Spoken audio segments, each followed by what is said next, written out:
Bueno, pues muy buenas tardes a todas y a todos. Daros las gracias por haber acudido a la convocatoria que se ha hecho en la tarde de hoy a este acto que acogemos en el Aula de Cultura de la Diputación Provincial de Jaén y en el que el The Hispanic Council, se pronuncia así, yo soy de francés y de Vendimia, presentará pues un informe elaborado sobre un jiennense ilustre, Felipe de Neve, fundador de la ciudad de Los Ángeles, ¿no? Para eso tengo la suerte de acompañar a otro jiennense también, presidente de Hispanic Council, Daniel Ureña, y también al autor, a Vicente Olaya, periodista del País, especializado en arqueología, en patrimonio y en cultura e historia. Saludar también al diputado, alcalde de Bailén, que se encuentra con nosotros esta tarde.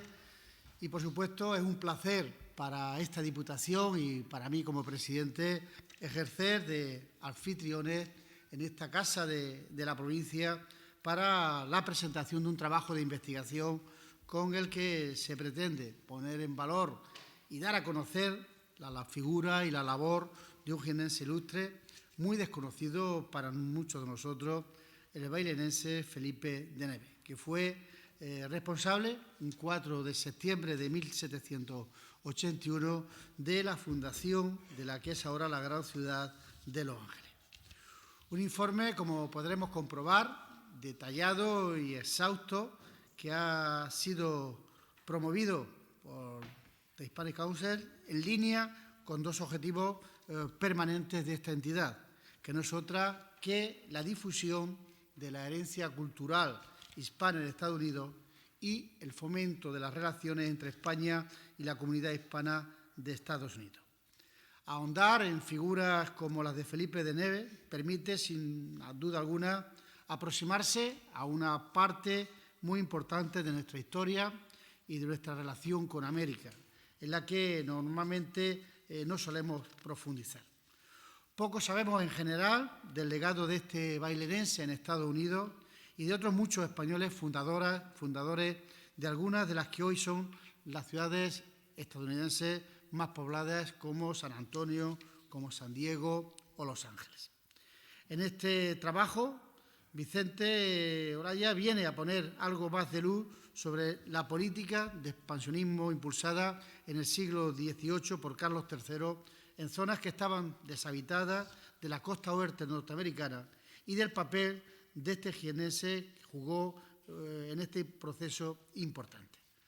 Así que agradecer la labor de investigación y de divulgación histórica llevada a cabo y que se viene realizando por esta institución que profundiza con este trabajo en su empeño de poner de manifiesto la contribución de los hispanos en el desarrollo territorial de Estados Unidos, así como en su economía, en su cultura y su sociedad. Para la provincia de Jaén siempre es una satisfacción que el nombre de un jiennense esté detrás de la historia, en este caso de un gran evento, en este caso de California, y colaborar a través de este acto en dar visibilidad a una figura de la provincia que ha sido clave en la historia de Estados Unidos. Y también jiennense Daniel Ureña, que hoy nos acompaña, estoy convencido de que conoce otros muchos ejemplos más y podría hablarnos de muchos de ellos. Además de presidir esta entidad, es un gran conocedor del legado español en Estados Unidos. Y, por supuesto, el autor del informe, a Vicente, periodista con una dilatada trayectoria. En la actualidad desarrolla su labor en la sección de Cultura del País como especialista en arqueología, como decía antes, historia y cultura. Colaborador de distintos medios de comunicación, ha trabajado también en Antena 3, en Radio Nacional de España, en Cadena SER u en Onda Madrid, entre otros. Muchas gracias a ambos por trasladaros hoy hasta aquí, hasta la ciudad de Jaén, y haber elegido como escenario para presentar este informe a la Diputación Provincial, una entidad que, como he dicho al principio, representa a todos y cada uno de los jiennenses y las jiennenses. Y sin más, pues tiene la palabra don Daniel Ureña. Bueno, muchas gracias, presidente. Muchas gracias a todos por su presencia. Gracias a la Diputación por abrirnos las puertas de esta casa. Quiero dar las gracias también a Gráficas La Paz en su 125 aniversario, que bueno, pues, es una compañía que yo le tengo mucho aprecio y creo que es una referencia no solo en la provincia, sino en toda la región. Y bueno, como jiennense me hace especial ilusión estar hoy aquí en esta tierra, en esta ciudad en la que he nacido y me he criado. Pero antes de empezar, déjenme que les explique qué es esto del Hispanic Council, por qué estamos aquí. Yo hace algo más de 20 años tuve la suerte de poder estudiar en Washington, que es una ciudad magnífica y muy bonita, donde la huella de España está muy presente. Yo cuando llegué allí yo no sabía si yo era un hispano, si era un latino, si era bueno, sí sabía lo que era, pero no entendía muy bien la dimensión y el alcance que, bueno, pues que la hispanidad o la comunidad hispana tiene en Estados Unidos, que es una huella que la verdad que es muy importante y muy desconocida.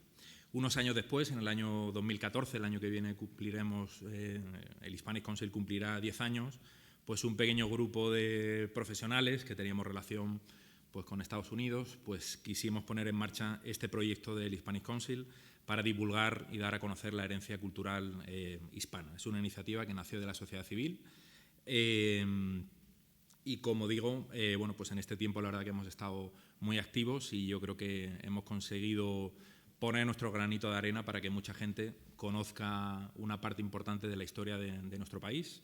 Y no hemos parado de hacer cosas, la verdad, que en este tiempo hemos creado una comunidad de más de 40.000 personas que siguen nuestras actividades, siguen nuestras publicaciones, hemos hecho más de 30 informes, hemos hecho más de 50 eventos en Washington, en Boston, en Barcelona, en Ceuta, en Madrid, por supuesto, y ahora en Jaén, lo cual me hace especial ilusión. Hemos tenido una presencia muy importante en los medios de comunicación, más de 2.000 impactos en medios de comunicación. Creo que hemos conseguido que el Hispanic Council se convierta en una referencia para los medios, ya no solo de España, sino también en Estados Unidos y los medios de habla hispana. Y yo creo que hoy es imposible entender Estados Unidos sin España, sin los más de 300 años de que nuestro país ha estado presente activamente en ese territorio. Yo creo que, por desgracia, la mayoría o la historia oficial, por decirlo así, nos han contado que Estados Unidos es fruto fundamentalmente pues, de su herencia inglesa, francesa, pero por supuesto la herencia hispana, la herencia de España pues, es imborrable y yo creo que no ha sido tratada como se merece. Como digo, creo que algo está cambiando en los últimos años, lo podemos comprobar. Cada vez vemos que hay más interés, tanto en España como en Estados Unidos, de esos más de 40.000 personas que forman parte de nuestra comunidad, que siguen nuestras redes.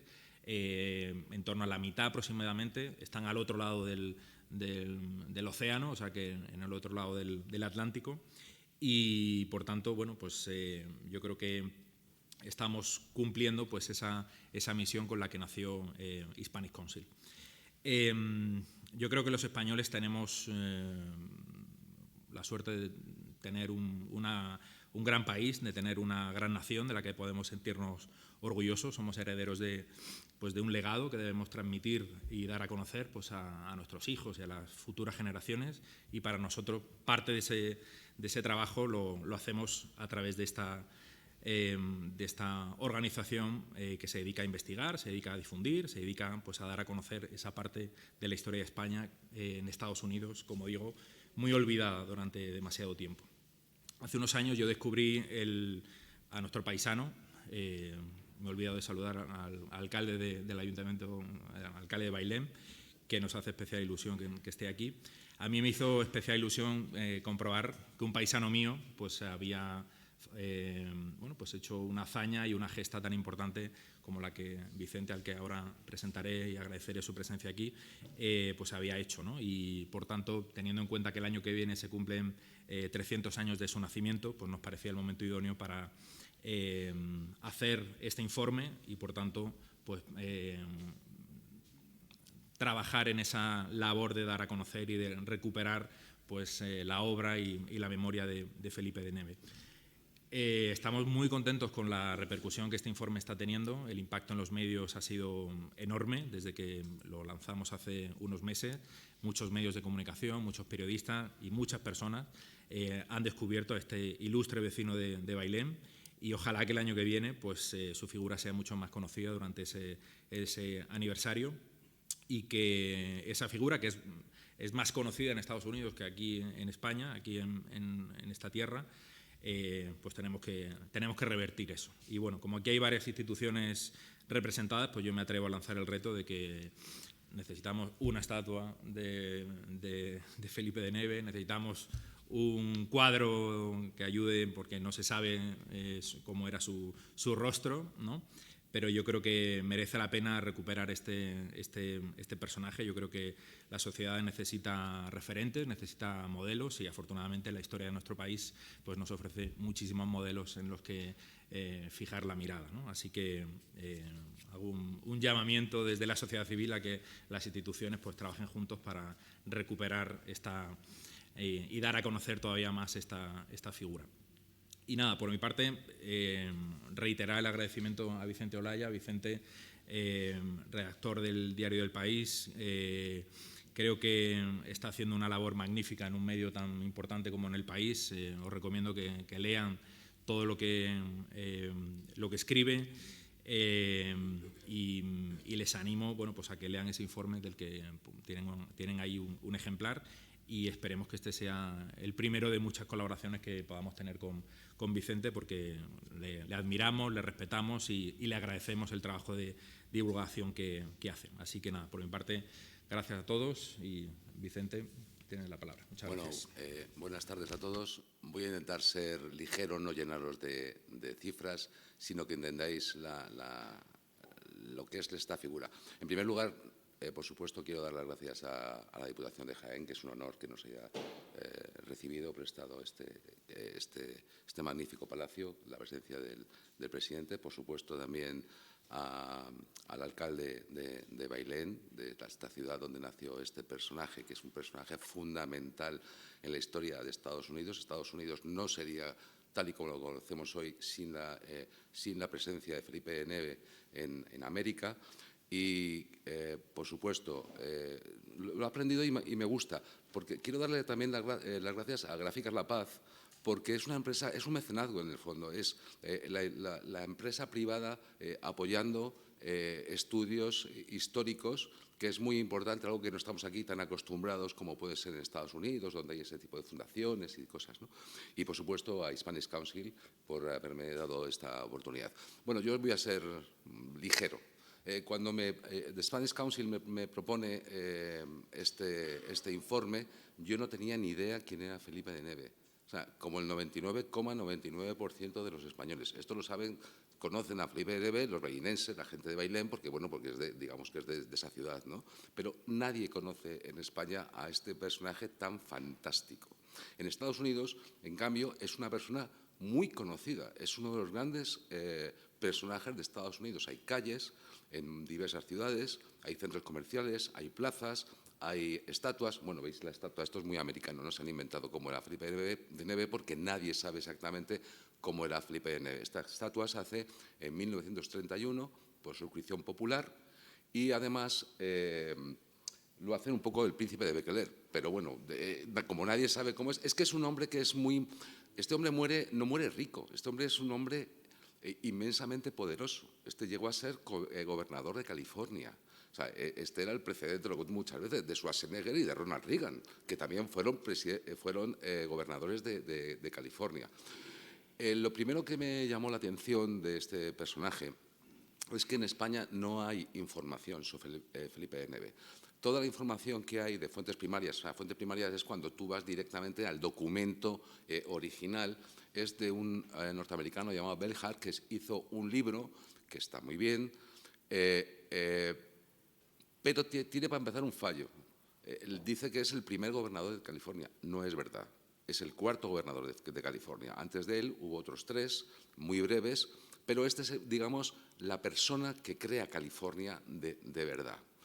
Para que entendáis un poco la situación, os cuento un poco cómo estaba el mundo en ese momento. Bueno, esta es la cara de la estatua. Este es su padre. Muchas veces se confunden, piensan que es Felipe de Neve, está bastante mal en algunos lugares, pero sería algo parecido a esto. Para que lo entendáis, España, el Imperio Español, ocupaba 20 millones de kilómetros cuadrados. Eso es 40 veces España como mínimo. Y la población en España no llegaba a los 9 millones. O sea, no había españoles suficientes para cubrir 40 veces España. Ni siquiera había en España, porque había zonas ya muy despobladas a causa de las guerras, sobre todo la parte castellana, que eran los que iban siempre pues, a luchar, a los tercios y tal. No había población.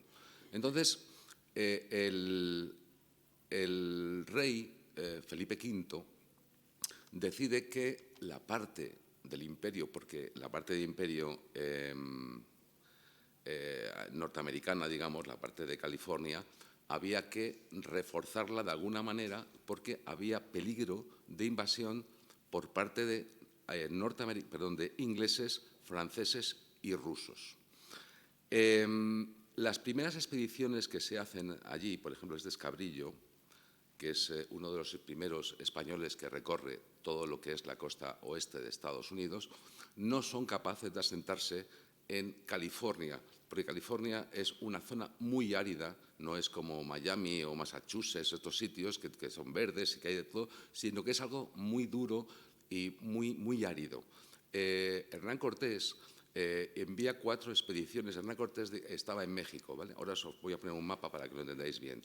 Envía 4 expediciones para intentar tomar California, pero es totalmente imposible.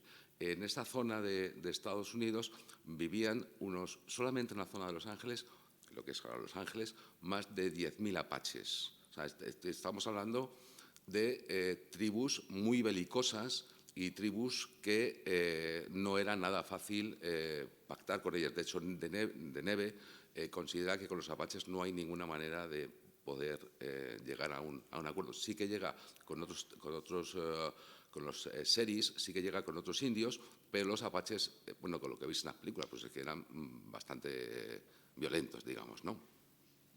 En este mapa podéis ver lo que era la parte occidental de California. En la parte de lo que se ve así una barra, eso es lo que se llama la Baja California. La Alta California sería hacia arriba, ¿de acuerdo? Entonces, los españoles estaban asentados desde hacía más de 200 años en esta parte derecha, que es, bueno, para vosotros a la izquierda, perdón, que es México.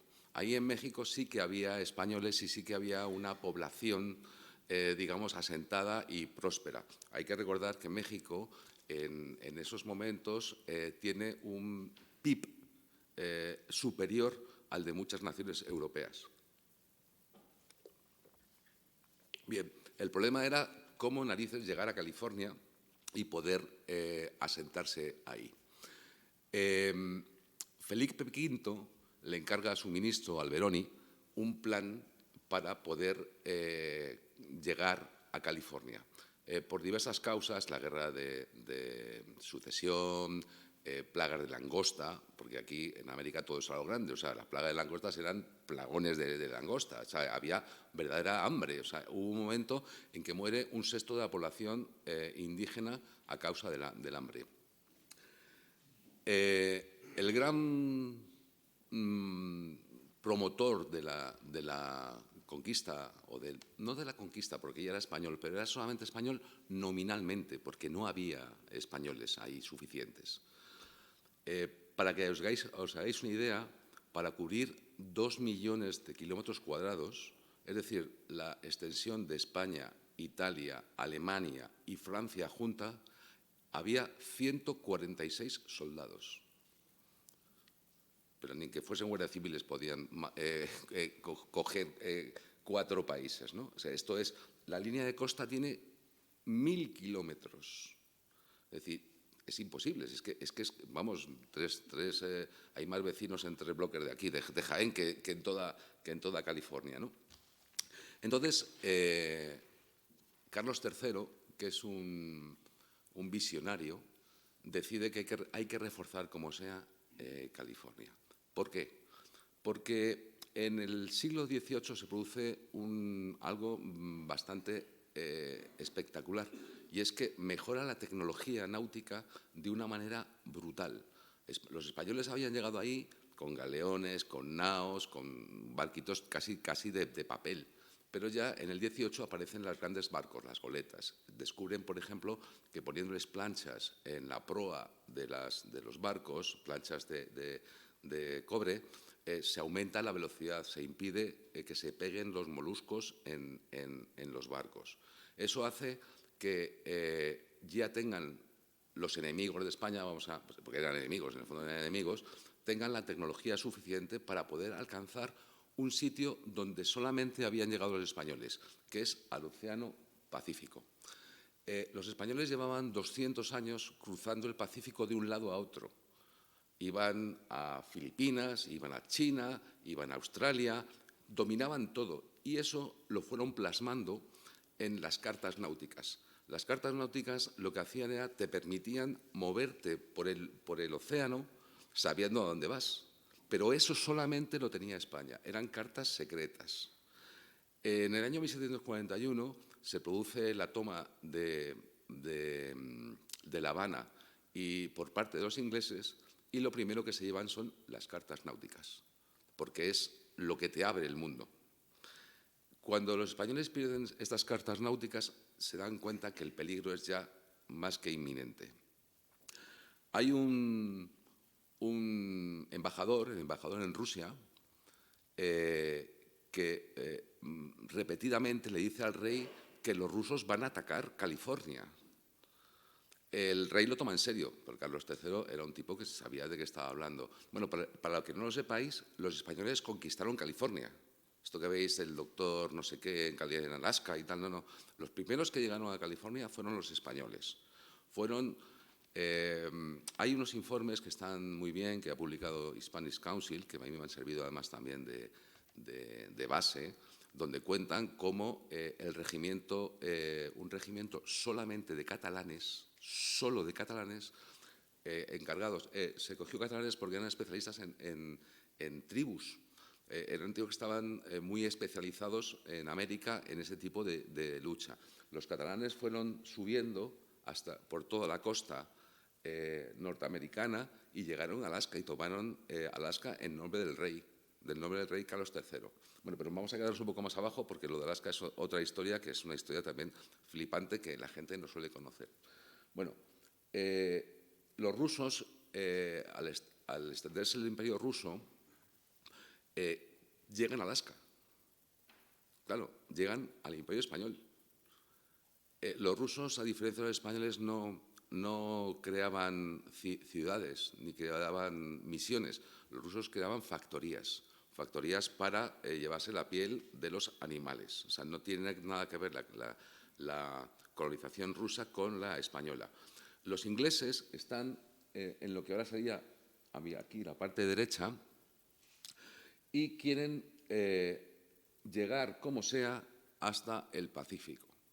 Para ellos, el Parlamento inglés abre diversos concursos para a ver quién es el primero que llega a California. El primer barco que llega a California recibirá 30.000 libras de recompensa. Por cierto, el primer barco que se presenta a ese concurso, digamos, se llama California. Es que los tíos no ocultaban lo que querían hacer. Y los franceses, que están aquí, donde pone Luisiana, también intentan el paso hacia el Pacífico. Digamos que los españoles quedan rodeados por tres fuerzas, una que viene desde el norte, que son los rusos, otra que viene desde el este, que son los los ingleses, y otra que viene desde el centro, que son los franceses. Entonces, Carlos III reúne a sus mejores hombres, que son Floridablanca, Aranda, o sea, a lo más granado que tenía, para que diseñen un plan de cómo narices defender California. California es muy importante porque era la base a la que llegaban los galeones de Manila. Para quien no lo sepa, el galeón de Manila no era un galeón, se llama así, pero era un galeón, era una flota que traía desde Filipinas riquezas a España, ¿vale? Ahí traía cerámica, traía seda, traía... Si España perdía el control de esa ruta con Filipinas, era la bancarrota. Entonces, Carlos III le encarga a estos prohombres de la historia y diseñan un plan para mantener California. El plan consiste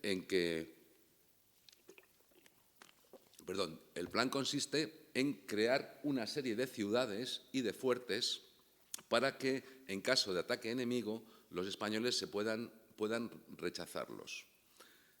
Va una expedición la expedición se llama Juan de Villalba, que era el que hacía la expedición.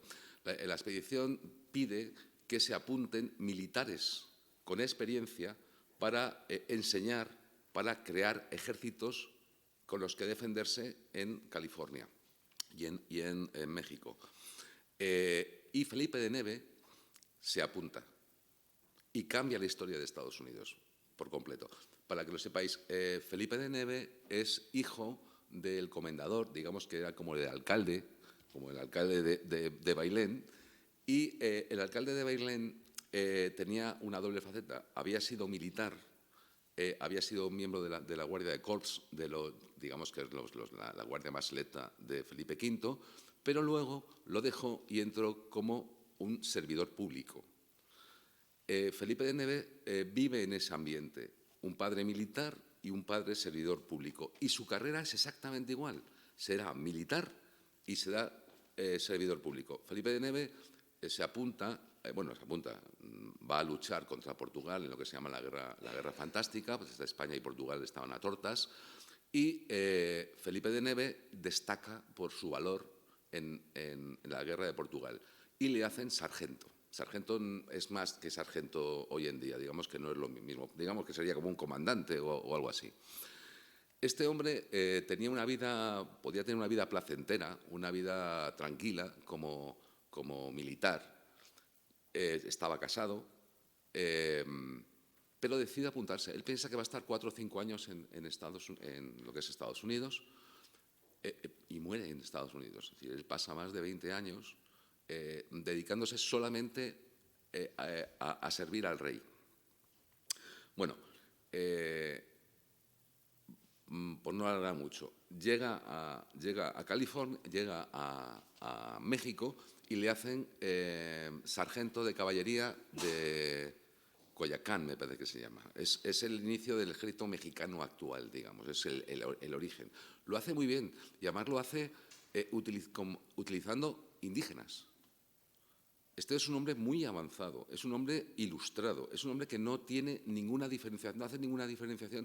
A ver, para que lo entendáis, quien no lo sepa, la diferencia entre la colonización española y la colonización británica es que todos los habitantes de Hispanoamérica eran españoles con los mismos derechos y los mismos deberes, exactamente igual. O sea, no había, como había en la colonización británica, esa diferencia entre los colonos y los indios, que hay que matarlos. O sea, estaban muy integrados, a pesar de lo que nos estén diciendo.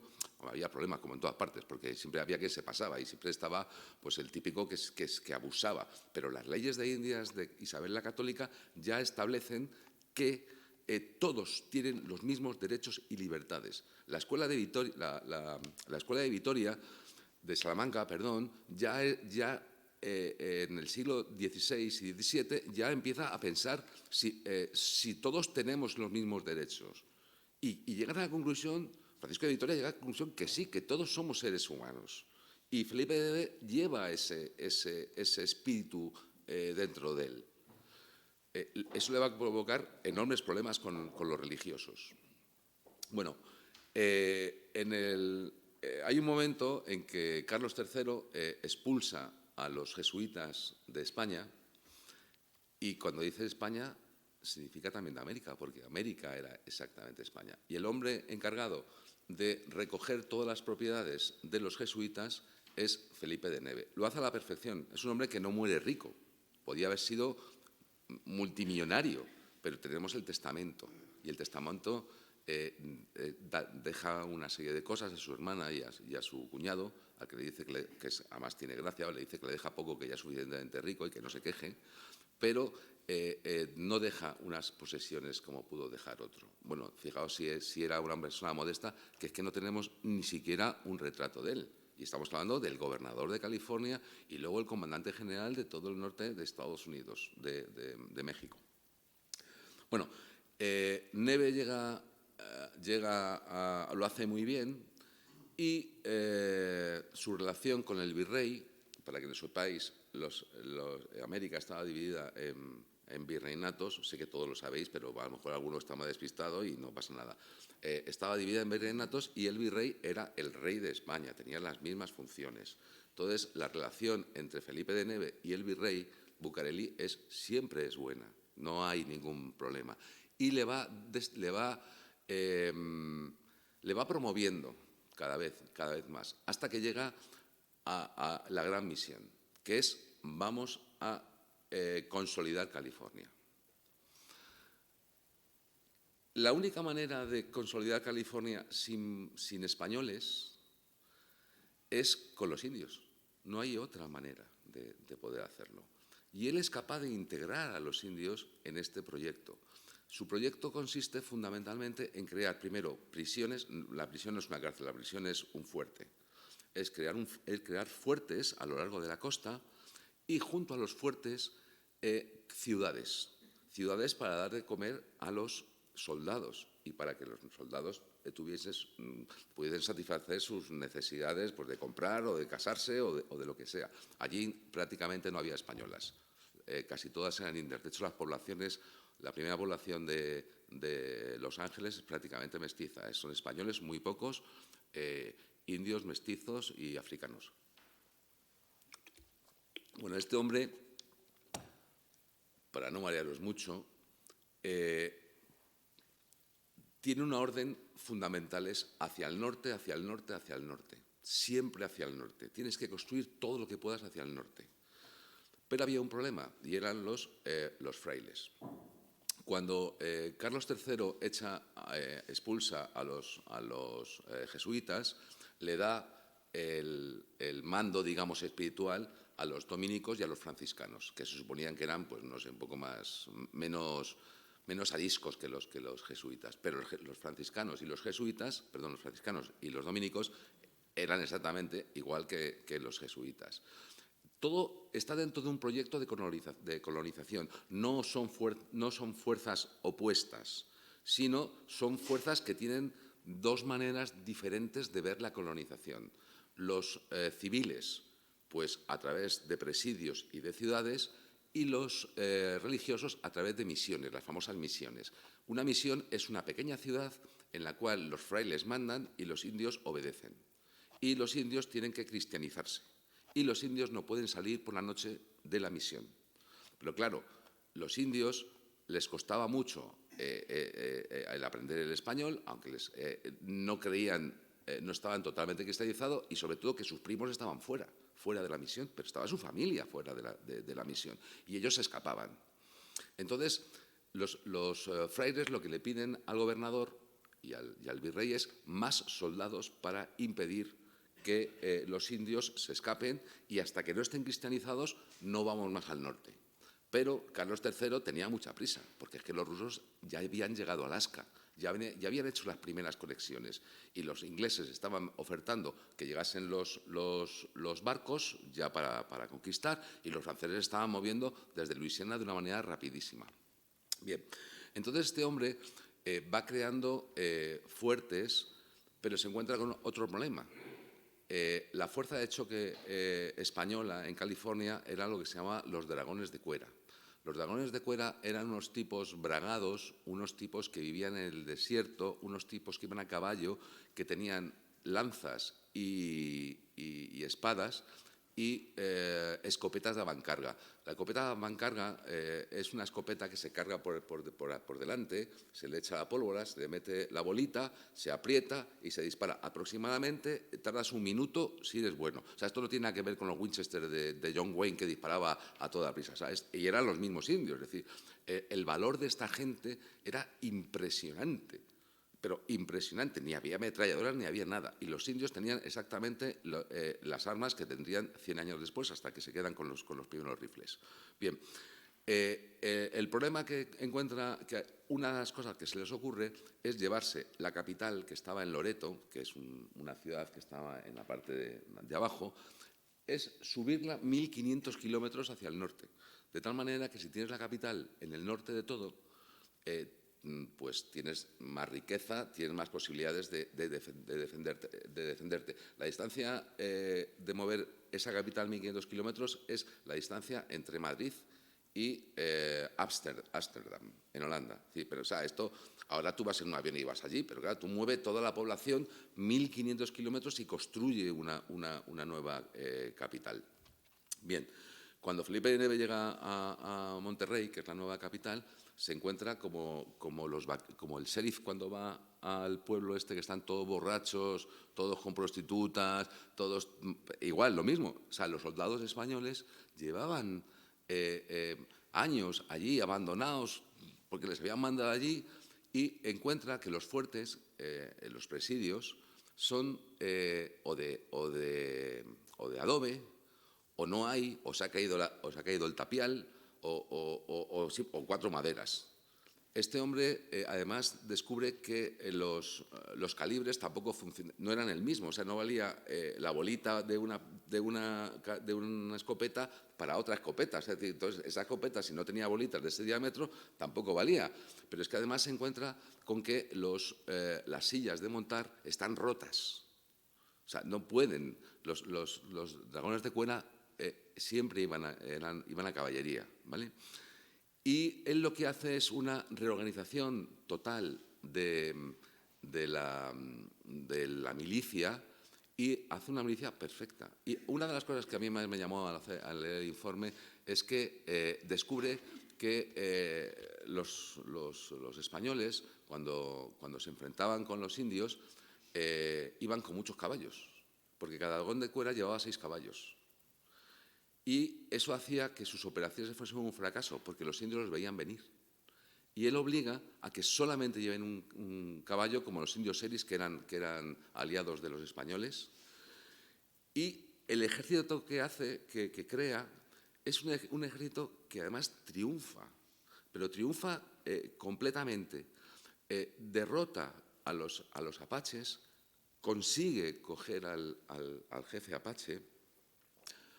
Y porque antes de todo eso, los apaches habían atacado muchas veces las misiones españolas, muchas veces, las misiones y las ciudades. Y hay un momento en que los derrota y no los castiga. Les dice que si vuelven a atacar, entonces será implacable. Y vuelven a atacar. Y es implacable, indudablemente. Cuando él deja de ser gobernador de California y le pasa el mando a otro, porque él le ascienden otra vez, lo primero que le dice es que tenga siempre misericordia de los indios, que no los castigue con castigos físicos, que no se los deje a los curas, porque aplicaban mucho más violentamente la fuerza. No porque fuesen malos, sino porque consideraban que si con un palo pues vas a entender mejor la cosa. Este hombre tiene 2 mitos importantes, que es el reglamento de presidios que os he dicho antes, que es como una pequeña constitución.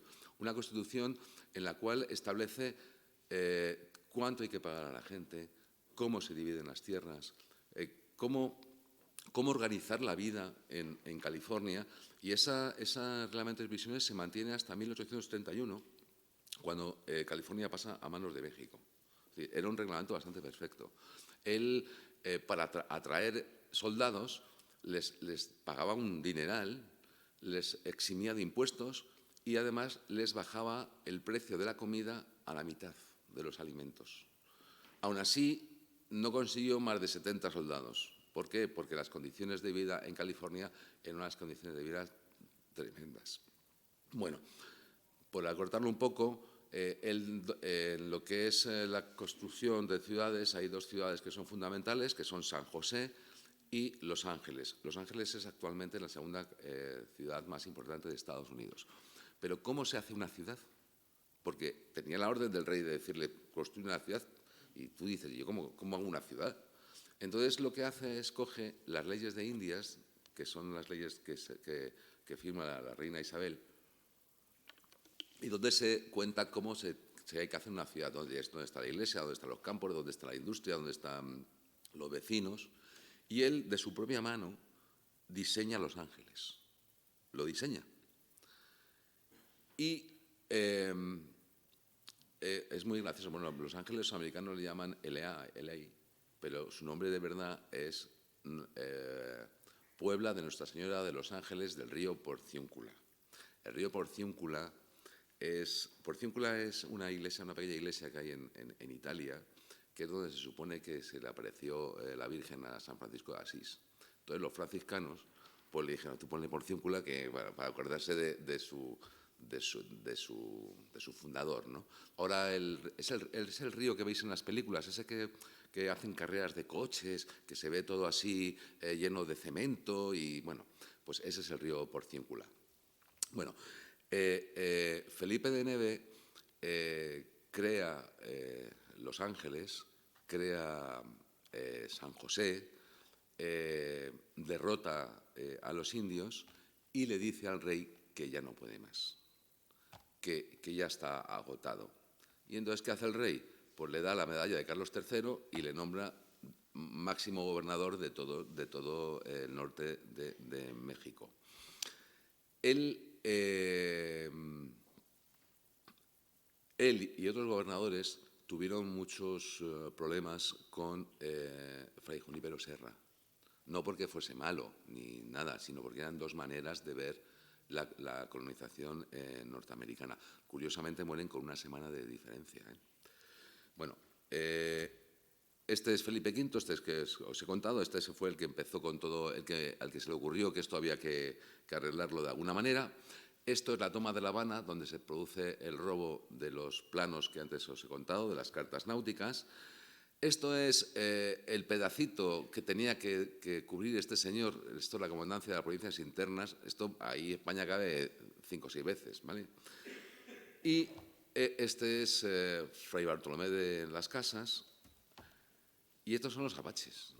Estamos en el siglo XVIII, es decir, estamos hablando de unos pueblos bastante belicosos. Él se llevaba bien con muchos pueblos indios, de hecho, la fundación de las principales ciudades casi todos son indios, aunque Puebla, Martínez, García y Rodríguez todos eran indios, porque se guardan los nombres de la gente que funda estas ciudades. En el caso de Los Ángeles, a pesar de que él ofreció todo tipo de ayudas para fundar la ciudad, solamente se apuntaron 13 familias. De las 13 familias, 2 se marcharon. Son personas que sus nombres se guardan en Los Ángeles como los fundadores de la segunda ciudad de Estados Unidos. Esto es un dragón de cuera, para que veáis lo que es. Se llama de cuera porque llevan como una chupa de cuero, por eso se llama dragón de cuera. Este es un dibujo fantástico de Ferrer Dalmau, que es un auténtico genio de la pintura histórica y que se lo ha cedido a The Spanish Council para el informe. Es una pintura simplemente maravillosa.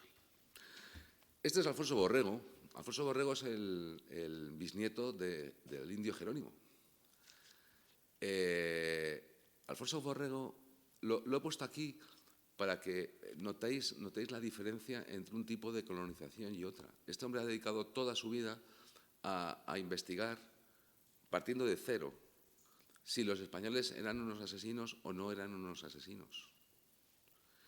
Y los estudios de este hombre son espectaculares. Este hombre da conferencias por todas partes del mundo. Yo tuve el placer de entrevistarle en una ocasión y estuvimos hablando de todo esto, de lo que es la colonización de California. Y él se sigue llamando Alfonso Borrego, porque está muy orgulloso de lo que hicieron los españoles, pero no de lo que hicieron los americanos, que convirtieron al famoso indio Jerónimo en una atracción de feria, algo que jamás hicieron los españoles con ninguna tribu. Este es el reglamento de presidios. Como curiosidad, estaba tan bien hecho que cuando lo mandó al rey no le cambió ni una coma. O sea, el reglamento se publicó exactamente como lo hizo Felipe de Neve. Esto es una recreación de lo que puede ser la fundación de Los Ángeles. Estos son los pobladores de los que os he contado, los nombres de las 11 familias. Esto es Los Ángeles, más o menos era así, más o menos, cuando lo funda Felipe de Neve 2 siglos antes, más o menos. De hecho, se mantiene la placita, que era la plaza principal, era la plaza mayor, como tienen todas las ciudades de España, que ahora es la placita de Alovera. Esta es el día que inauguran la estatua de Felipe de Neve. Bueno, ahora os sigo contando esto. Al final, el hombre ya no puede más, después de impedir que los imperios británicos, ruso y francés, se queden con California. Si hoy este hombre no hubiese diseñado toda esta táctica, por supuesto con los virreyes, pues seguramente se llamaría Los Ángeles, pues se llamaría Vladivostok o París, da igual, lo que sea. Se siente muy enfermo y muere. Muere una semana antes que su archienemigo, Fray Junípero Serra. Fray Junípero Serra está enterrado en Carmel. Carmel es la ciudad, Carmen, que es Carmen, pero es la ciudad, por cierto, si no lo sabéis, que gobernó Clint Eastwood, fue alcalde de Carmen. Ahí veis al Papa colocándole unas flores. De Neve no sabemos dónde está. Vamos a ver, estaba en una iglesia de Chihuahua, en México, pero el alcalde de Los Ángeles pidió que fuese enterrado, llevarlo a Los Ángeles a que está enterrado, porque es un auténtico héroe en Estados Unidos. Estas cosas de los mexicanos, se perdió el cadáver por el camino, entonces nadie sabe dónde está el cadáver de Felipe, que es una historia para hacer un reportaje y una investigación, pero esto no fue en el siglo pasado, esto fue en los años 90, hace 30 años, o sea, no se sabe dónde está el cadáver o los restos de Neve, ¿no? Esto es un poco la placa que tiene dedicada en Los Ángeles. Arriba está en inglés, abajo está en español. Neve tiene calles en muchas ciudades de Estados Unidos. En España solamente he encontrado una, que es Bailén. Me parece increíble que ya sé que de aquí es Joaquín Sabina y Andrés Segovia, pero Felipe de Neve es más. O sea, Felipe de Neve necesita una calle, necesita un monumento, necesita una placa, necesita un recuerdo, porque es...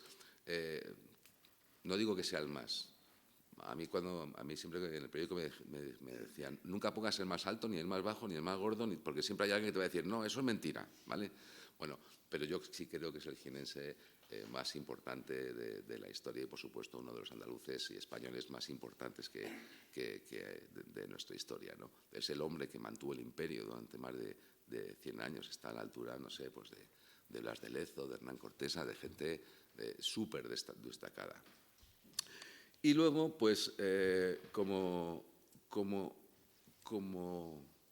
homenaje a la eternidad, la ciudad de Los Ángeles hizo su escudo, en el cual se ve el oso grizzly, que es en Estados Unidos, se ve el águila mexicana, porque California fue, hasta que lo perdieron, mexicana más de 100 años, y por supuesto española 400, y el escudo de Castilla y León, entendiéndose que ahí está el escudo de Andalucía, es parte de Andalucía en aquel momento.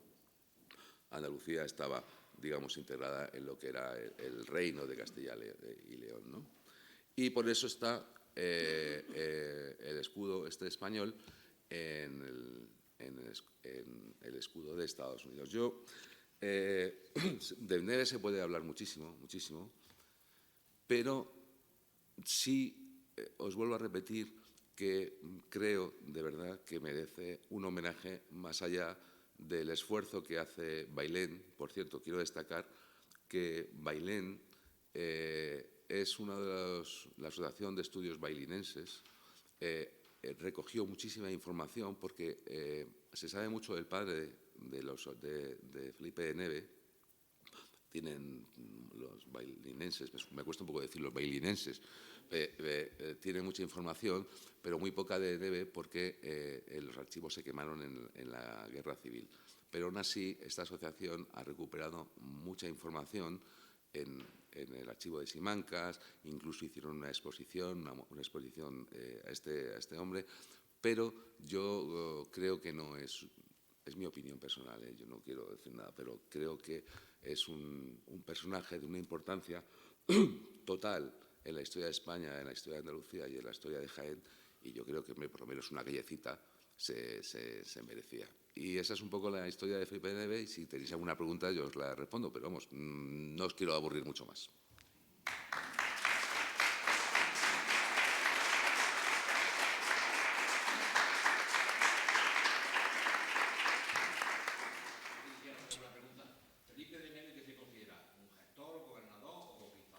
No, vamos a ver. Felipe de Neve se considera sobre todo un servidor público. O sea, Felipe de Neve le jura fidelidad al rey como militar y hace lo que le encarguen. Que tiene que ir a luchar, lucha. Que tiene que gestionar, gestiona. Su faceta es doble. La primera parte, como he dicho, es un militar además muy valiente, y en la segunda parte es un gestor, es el gobernador. Es el gobernador de una provincia, y una provincia que lleva bastante bien. Y a mí lo que me gusta de esta historia es que Felipe de Neve no hace fortuna. O sea, es un verdadero servidor público. Es un hombre que cobraba su sueldo, el que le diesen, y ya está. Tiene esa doble faceta, y es una faceta muy interesante, es una faceta que he dicho antes, que copia de su padre. Su padre era exactamente igual. A ver, la familia es sevillana. Entonces el padre lo mandan a Bailén como comendador, y él se casa con una andaluza también, pero no tienen hijos. Pero en vez de quedarse con ella, obedece al rey y se va a América y le dice a la mujer: en 4 años estoy aquí de vuelta. Nunca vuelve. Nunca vuelve porque muere defendiendo a su país, muere de sufrimiento, muere de las enfermedades que iba cogiendo en un territorio que no tenía nada que ver con el que nosotros estamos ahora mismo. Es decir, muere pues por paludismo, por cicatrices, por lo que sea.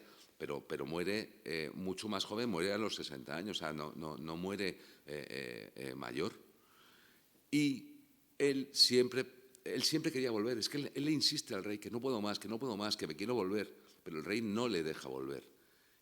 Y cuando él muere, todo se lo deja a su mujer, a sus 2 hermanas que son monjas, y al cuñado rico que le dice que le deja poco, que ya tiene suficiente, ¿no? Y se conserva el testamento de Neve, se conserva su firma, se conservan sus documentos, y se conserva también información en España, bueno, en todo el mundo. Los grandes acaparadores de información histórica siempre han sido el ejército y la Iglesia. O sea, porque es uno de sus poderes tener información, porque cuando te bautizas, cuando te casas, cuando te mueres, esa es información muy importante de una persona. Y ahora no, pero antes, cuando ibas al servicio militar, de dónde eres, cuánto pesas, cuánto mides, qué te ha pasado y tal. Entonces, lamentablemente, el archivo eclesiástico se pierde en la Guerra Civil, y sí queda el archivo de Simancas, pero es un archivo, digamos, que da menos datos sobre la persona.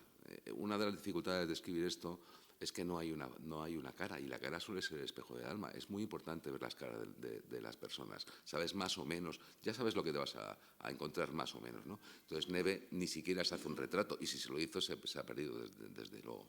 ¿Se puede considerar de importancia como Hernán Cortés, como Orellana, como los grandes conquistadores de... Sí, vamos, sin ninguna duda. Lo que pasa es que nosotros no somos capaces, como hacen los ingleses, de hacer películas de sus héroes. O sea, todos vosotros conocéis perfectamente Little Bighorn, que es la de Custer, que todos murieron con las botas puestas, todos pegando tiros hasta que mueren y tal, que Custer era un desastre de estratega, además, era malísimo.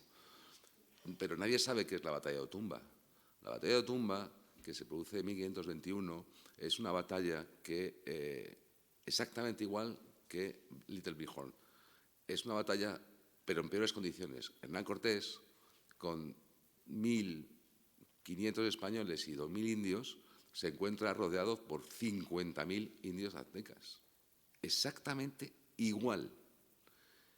Cortés, que es un gran estratega, y eso se aprende en las academias, no sabe cómo salir de esa. Cortés no era militar. Cortés era un tío que cuidaba cerdos, por ahí y tal.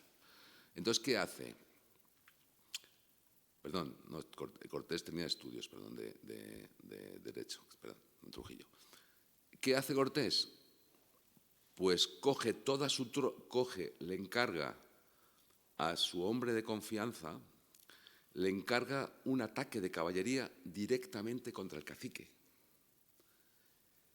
Pero a la desesperada, ¿eh? Estamos hablando de una proporción de 10-1. Lo matan y los indios huyen. Cosa que no se le ocurre a Custer. Te quiero decir, pero todos sabemos cómo muere y Errol Flynn allí, que era súper guapo y tal, no sé qué, y los héroes, ¿no? Nadie se acuerda de la batalla de Otumba. Nadie se acuerda. Todos sabemos quién era, no sé, Daniel Boone y no sé qué, y no sé, y Buffalo Bill, ¿no? Pero, ¿dónde está la película de Felipe de Neve? Es mucho más impresionante. Digo, Felipe de Neve, como te puedo decir, de cualquiera, de Cortés, de Colorado, de cualquiera de estos tipos que eran tipos completamente excepcionales. Para que lo tengáis claro, California no sería como es hoy en día si Felipe de Neve no hubiese cogido un barco y hubiese llegado a México. No tendría nada que ver. Existiría, indudablemente, pero no existiría lo que nosotros conocemos. Bien, Vicente, gracias. ¿Alguna pregunta más? ¿Lorenzo, tiene otra? Bueno, pues nada, gracias a todos y especialmente a Daniel y a Vicente por darnos a conocer un jiennense como Felipe de Neve, ¿no? Yo lo reconozco hasta que no me mandaron los papeles y José Madero me habló de él, no tenía ni idea. No soy de Bailén, soy de Besmar, y si fuera de Besmar posiblemente sí.